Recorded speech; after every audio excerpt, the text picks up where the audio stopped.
The rain had been coming down for 2 hours by the time the man in the dark coat walked into Colton's diner, and Clara Whitfield noticed him the way she noticed all the wrong things at the wrong hour, quietly, against her will, while her hands kept working.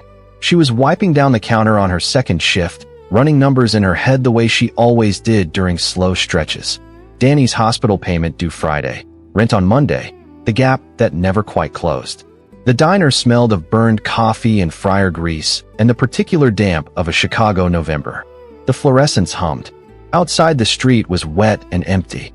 He sat at the far end of the counter without looking at the menu. She noticed the coat first. Dark wool, no logo, expensive the way things were expensive when they didn't need to say so. Then his hands, set flat on the formica, still in the deliberate way, not the relaxed way.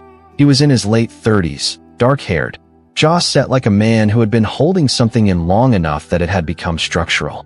He did not look around the room. Clara picked up the coffee pot.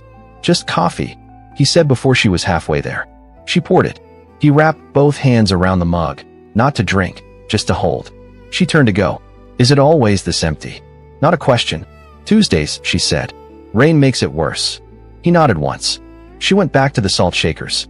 She was capping the last one when she saw him reach into his coat and withdraw a photograph, small, worn at the edges, the kind whose surface had gone soft from years of handling. He held it flat on the counter without looking at it, the way a person held something they already knew by heart. Then he folded it carefully and put it back. 5 seconds. Clara brought him a refill he hadn't asked for. "Rough night?" she said. He looked at her then, not past her, at her. "Some years have a night in them," he said. She set the coffee pot down. "Well," she said, without making a production of it, "she'd be proud of you, whatever it is you're carrying." He went very still, not tense, still. The way held breath was different from no breath at all. She had said the right thing, or exactly the wrong one, and his face gave her nothing. "You don't know anything about me," he said. "Low, even." "No," she said, "but I know what it looks like." She touched the magnolia pin on her collar. "My mother's been gone 15 years. Some Novembers are just heavier." He was quiet a moment. "You have family here," he said. "A brother. Danny. 16. She picked up the pot. "Heart condition, same one our mother had. I had to leave him with someone once, when things got bad. A woman who ran a little home on Elmore Street." She moved a step away. "I never knew her last name. Never properly thanked her." He didn't answer, but his jaw shifted, barely, 1 degree, and he was looking at the counter, not at her. She let it go. 20 minutes later, he was gone. On the counter, 4 $50 bills laid flat under the edge of the saucer. For a $4 coffee. Clara stood there with the money in her hand, and the rain on the glass, and no explanation. She tucked the bills into her apron. She told herself she'd figure it out later. He came back the next evening. Same stool, same coat, same deliberate stillness. As if the leaving had been a formality, and this was simply where he was supposed to be.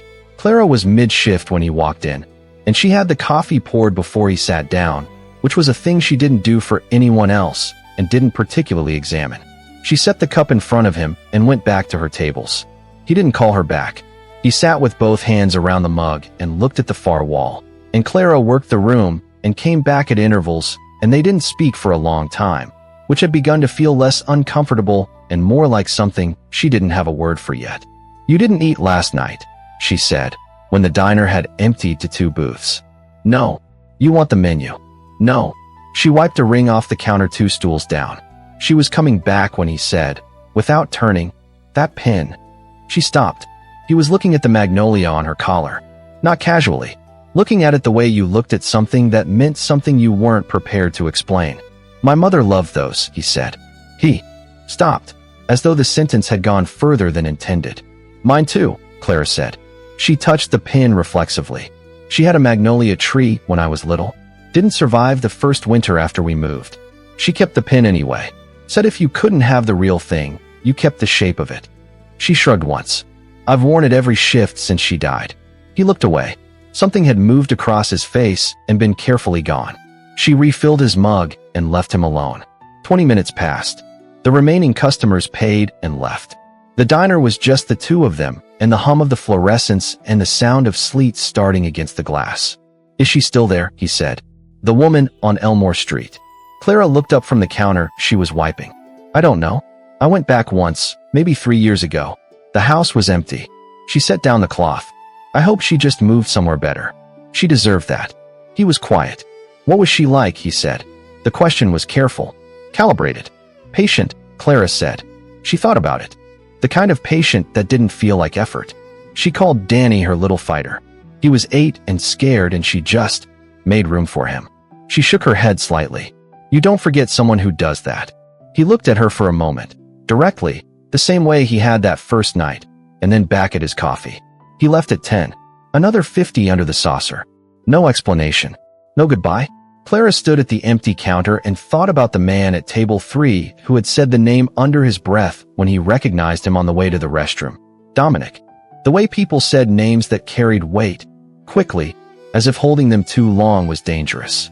She thought about that too. He came back on Friday. Clara had told herself she wasn't counting, which meant she absolutely was. She had been aware of the empty stool every evening between Tuesday and now. Aware of it the way you were aware of a sound that had stopped, not loudly but persistently, in the back of things. When he walked in, she finished refilling table 6 without rushing, then picked up the pot and set his cup down before he had taken off his coat. He didn't comment on it. December had started making itself felt, cold coming through the plate glass in waves, the late customers few and quiet. Clara worked her tables and came back to him at intervals, and for a long time neither of them spoke. She had grown accustomed to his particular silence. The way it was different from loneliness, less like emptiness and more like a room that had been deliberately arranged. She had started to understand the difference. She had started to resent the fact that she had started to understand it. She had a garden, he said eventually. Unprompted, Clara waited. In the back of the house. Things that had no business growing in Chicago. He turned his mug slightly. She said if you paid enough attention to something, it didn't matter what the weather was. She sounds like someone worth knowing. She was. He paused. She's been gone 4 years. I'm sorry. Don't be. Not unkind. Just the way people spoke when sorry was the wrong size. Clara refilled his mug. The kindest person I ever met, she said. I didn't even know her last name. She leaned against the counter. The woman on Elmore Street. She never introduced herself. Just made room for Danny for 6 straight weeks while I worked doubles. I've thought about her probably once a week since then. She shook her head. I used to think I'd find her and thank her properly. Life just kept moving. His hand went still around the coffee cup. Not dramatically, just a pause, one beat, the kind that meant nothing to anyone not paying attention. Clara had been paying attention for 9 years. Something I said? She asked. No. Her phone buzzed. She pulled it out. Garrett Hale. She declined it and put the phone away. Sorry, she said. He was watching her. It's nothing. Your shoulders say otherwise. She picked up the coffee pot and moved to her tables. She stayed at the far end for longer than necessary, topping off cups that didn't need topping off, asking the couple at the window if they wanted more pie when she already knew they didn't. She was stalling, and she knew it, and the knowing didn't stop her. When she came back to close up her station, he was still watching.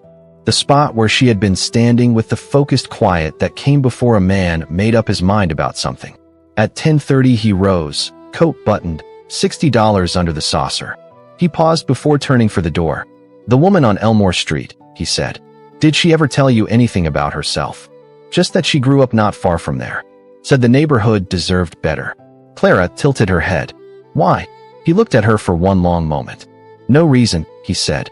He walked out, and Clara stood with the coffee pot in her hand watching the door settle back into its frame, and felt the particular unease of a question she hadn't known she was asking.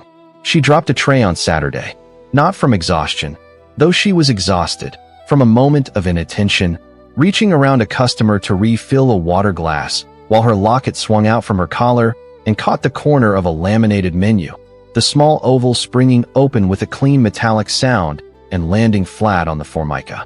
She snatched it up fast, her thumb pressing the face shut, but she was not fast enough.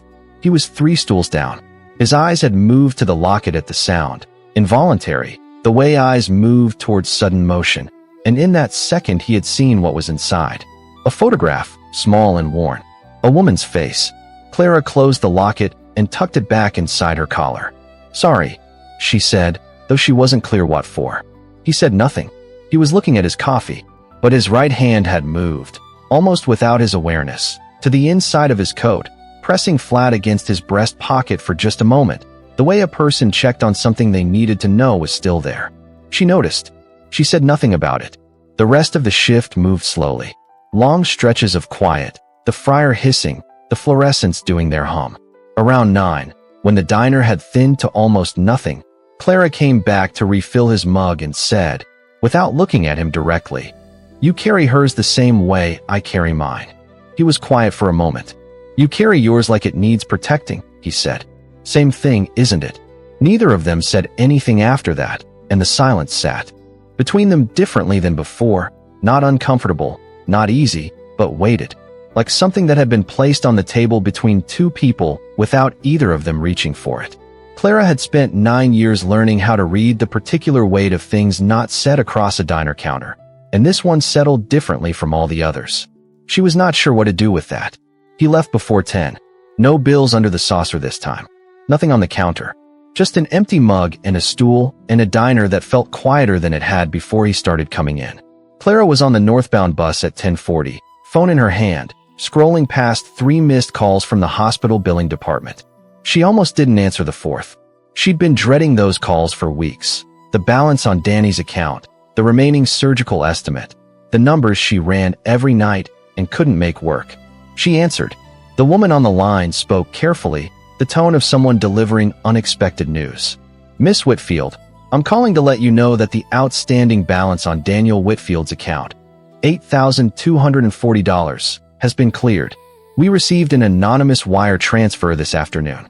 Clara went very still on the bus. Outside, the city moved past in the dark. "Who sent it?" she said. "The transfer came from a numbered account. We have no name attached. I'm sorry, we can't trace it further."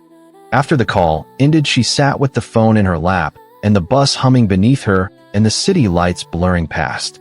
$8,240. She had been carrying that number like a stone in her chest for months, calculating doubles, tips, months before it became manageable. And now it was simply gone, in an afternoon, from a numbered account with no name attached. She pressed her hand over the locket against her chest, the same way his hand had pressed against his coat pocket that afternoon, feeling for something. She sat with that for a long time.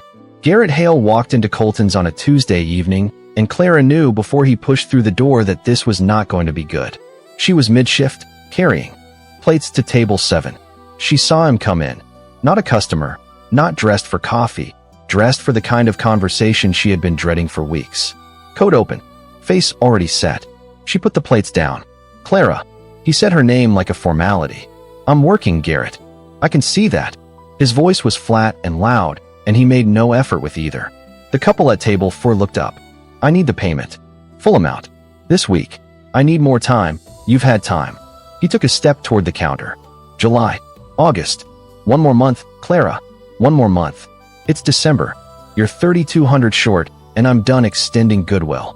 Lower your voice." "I'll lower it when I'm paid." He moved closer. "You've got a sick kid at home. Be a real shame if social services got a call. Whether there's adequate supervision. Whether a boy with a heart condition is being properly looked after." The diner went very quiet. Clara's hands were still at her sides. Her voice, when it came, was quiet too. Quieter than the room. "Don't," she said. "Then have my money by Friday." He turned and left. The bell above the door made its small, ordinary sound. Clara stood behind the counter for 3 seconds. Then she picked up the coffee pot, walked to table 4, refilled both cups, said sorry about that, with the smile she had learned to produce when everything was coming apart, and neither customer quite met her eyes. She did not look toward the far end of the counter. She worked her remaining tables for 20 minutes before she came back to refill his mug. He was sitting exactly as he had been, both hands flat on the formica, looking at the place where Garrett had stood. His right hand had gone once to his breast pocket and come still. She had caught that. She said nothing about it. He didn't speak for a long time. Then, without looking up, "Who is he to you?" "Not a question. Landlord," she said. "And a mistake I made 3 years ago when Danny needed surgery and I had nothing." He looked at her. "How much?" he said. "Dominic, how much?" She put the coffee pot down on the counter. Outside, the first snow of December was beginning. Just a few flakes, tentative, caught in the Light from the diner window. Enough, she said.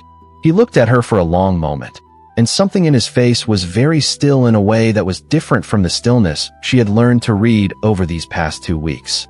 This was not patience. This was calculation. And underneath the calculation, something she had no name for yet. She picked the coffee pot back up and moved away before she could try to name it. Behind her, the snow thickened against the glass, and the diner was very quiet, and she did not look back. He came in the following Tuesday, and Clara had barely set his coffee down before he said, "I know about the debt." She went still. 31 years old.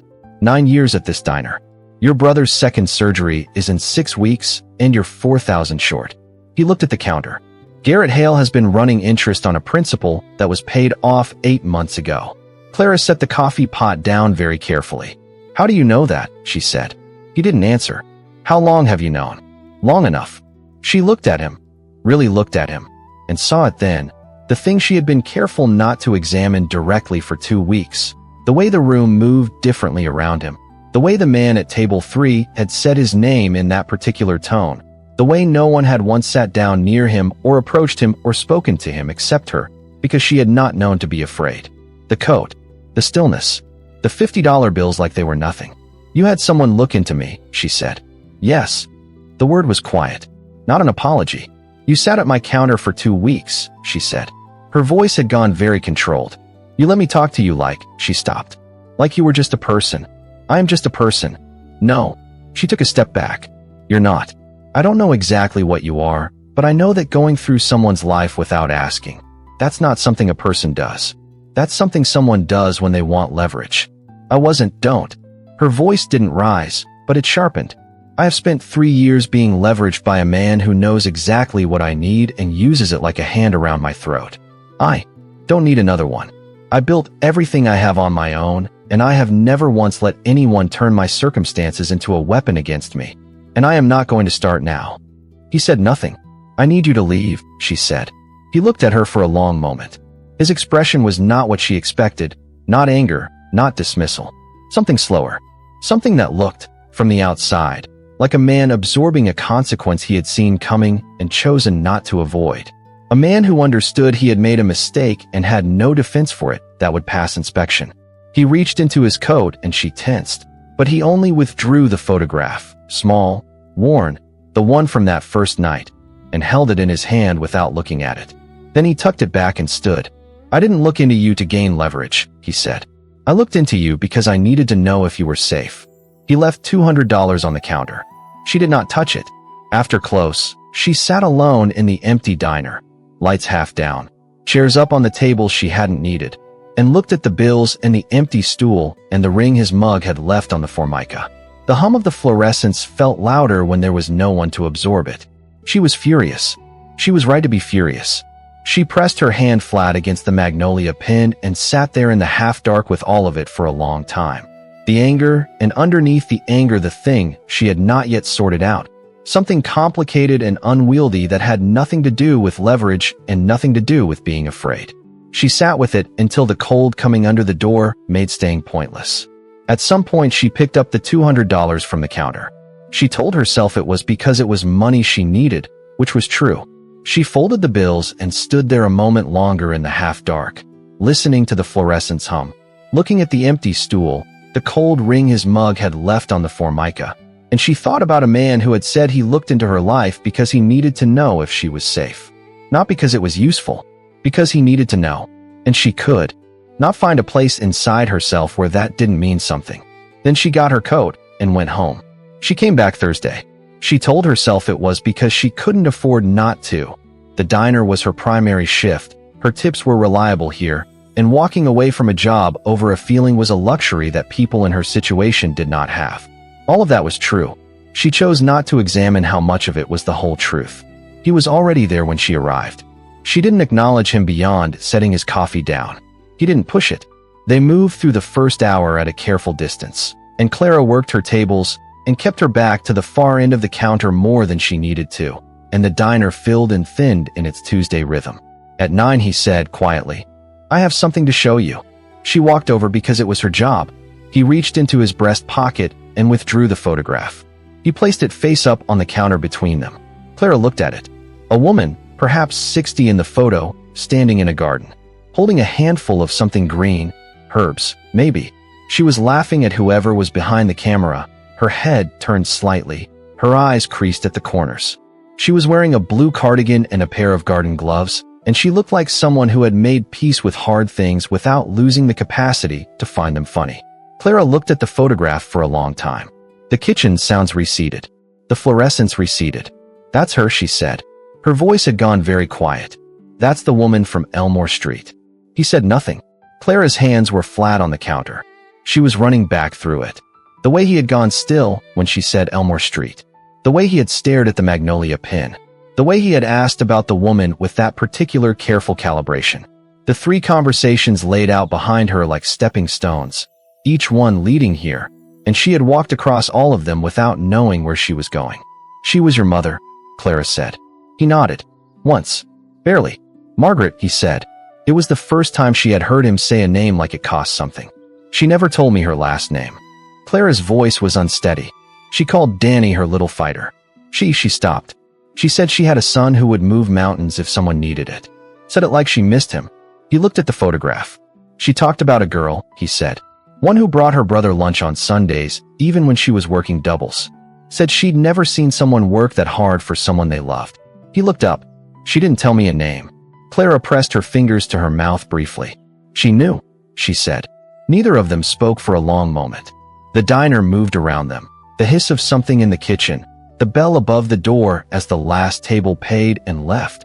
And they stood on either side of the counter with all of it laid out between them like a map of something neither of them had known they were navigating. He slid the photograph back into his pocket.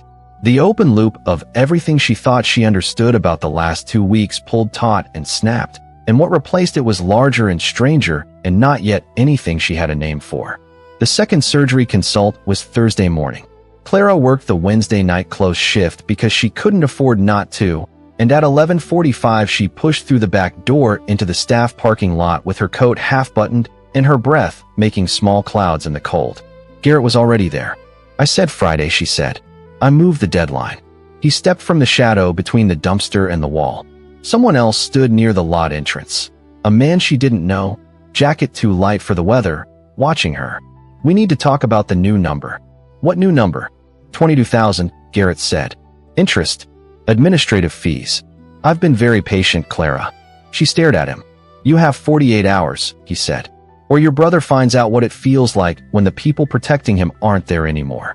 She reached into her coat pocket for her phone. She didn't get to it. Garrett's man moved, and then something else moved. Fast, from the side. And Dominic was between her and the man before the man had fully closed the distance, taking the hit on his shoulder, the impact, knocking him sideways into the hood of a parked car. He caught himself and straightened, slowly, without a sound. The lot went very still. Garrett looked at him. Dominic looked back and said nothing, and from the street entrance 2 of his men arrived, and Garrett turned and saw them, and his expression changed in the specific way it changed when a man realized he had badly miscalculated something he couldn't take back. For minutes. Then Garrett was in the back of a car, his man was gone, and the parking lot held only Clara and Dominic and the thin snow coming down. Dominic's right shoulder was at an angle that said the hit had landed harder than he had let show.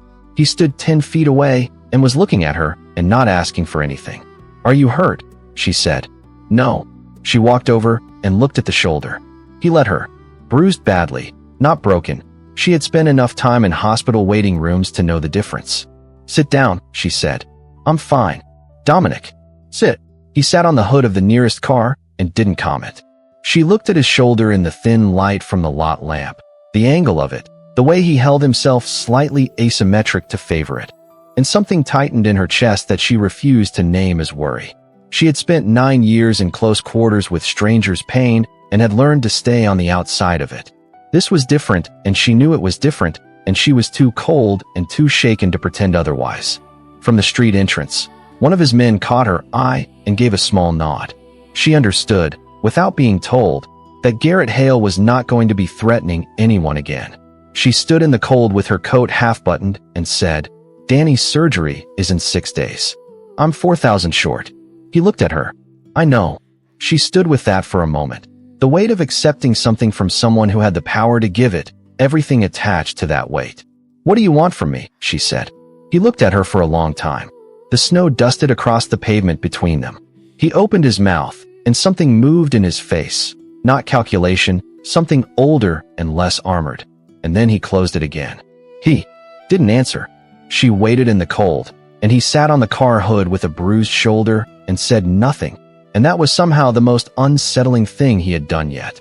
Danny's surgery was scheduled for Tuesday at 7 in the morning, and Clara arrived at Mercy General at 6:15 and sat in the pre-op family waiting area with bad vending machine coffee and the magnolia pin slightly crooked on her collar and the particular kind of quiet that came from having worried something for so long that fear had used itself up and left behind only a steady, hollow waiting. She had not told Dominic when the surgery was. He was there when she arrived. He was in the chair in the far corner of the waiting room, coat on, hands clasped, looking at the floor. He looked up when she came in. He didn't explain himself. He didn't say he was in the neighborhood. He just looked at her, and she looked back, and neither of them said anything. And Clara sat down 2 chairs away and drank her terrible coffee. They waited together without speaking for 2 hours. At some point he got up and came back with a second cup from the machine.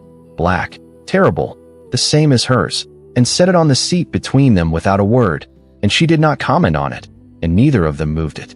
At 8:40 a nurse came out to say the surgery had gone well, that Danny was in recovery, that she could see him in 30 minutes. Clara put her face in her hands, not crying, just letting the relief move through her the way relief moved, in a wave, leaving everything slightly rearranged. She felt a hand settle carefully on her shoulder and go still there, and she didn't move away from it. When she lifted her head, Dominic's hand came off her shoulder. He was looking at the wall. "Thank you," she said. "For the surgery. For all of it." "You don't owe me anything," he said. "I know," she said. "I'm saying thank you anyway." Danny was awake by the time they let her in. He was pale and tired and had her mother's stubborn jaw and the same eyes. And when Clara came around the curtain, he grabbed her hand before she could say anything, and she held on and breathed. After a few minutes he looked past her. "Who's that?" he said. She turned. Dominic was standing in the doorway, coat over his arm, having not entered because he hadn't been invited. "His name is Dominic," she said. Danny studied him with the unfiltered assessment of a 16-year-old who had spent too much time around adults who weren't entirely honest. "You're the one who paid," he said. Not a question. Dominic said nothing. "Danny," Clara said. "I'm just saying thank you," Danny said. "Mom always said you were supposed to say thank you when someone did something." He looked at Dominic. "So, thank you." Dominic looked at the boy for a moment, and something crossed his face that Clara had not seen there before. Unguarded, with nothing to do with stillness or calculation, and then he nodded once. "Get some sleep," he said. Danny settled back into the pillow, apparently satisfied. Clara stood at the foot of the bed for a moment, looking at her brother, at the color starting to come back into his face, at the machine tracking his heart in its steady green line, at the way he already had the remote in his hand and was scrolling for something to watch with the complete pragmatism of a teenager who had decided everything was fine and intended to move on accordingly. She felt something loosen in her chest that had been wound tight for so long she had forgotten what it felt like without it. She looked up. Dominic was still in the doorway, watching her watch her brother, and when their eyes met, he looked away first. Clara walked Dominic to the hallway. The hospital smelled of antiseptic and recycled air and the particular quiet of early morning. She reached into her coat pocket.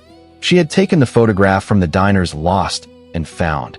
He had left it on the counter after the twist had cracked everything open, and she had held it for 5 days without knowing what to do with it. She placed it face up on the small table in the hallway between them. He looked at it for a long time. Then he reached out and slid it across the table toward her. "She'd have wanted you to have it," he said. Clara picked up the photograph. Margaret in the garden, laughing, the blue cardigan, the garden gloves. She folded it small and pressed it carefully inside the locket. Technically too big. It fit anyway. When she looked up, Dominic was watching her with the expression he'd worn that first night at the counter. The one she had finally learned to read, now that she had 2 weeks and a parking lot and a surgery morning behind her to read it with. It was not the expression of a man who wanted something. It was the expression of a man who had stopped believing he could have something and was standing very still in the fact that he might be wrong. She reached out and folded her hand into his. He looked down, then up at her. He turned his hand over and closed his fingers around hers, and they stood in the morning light coming through the far window with the sound of Danny's television faint behind the curtain. After a moment, he pulled her gently toward the coffee cart at the end of the hall, and she let him, and they walked.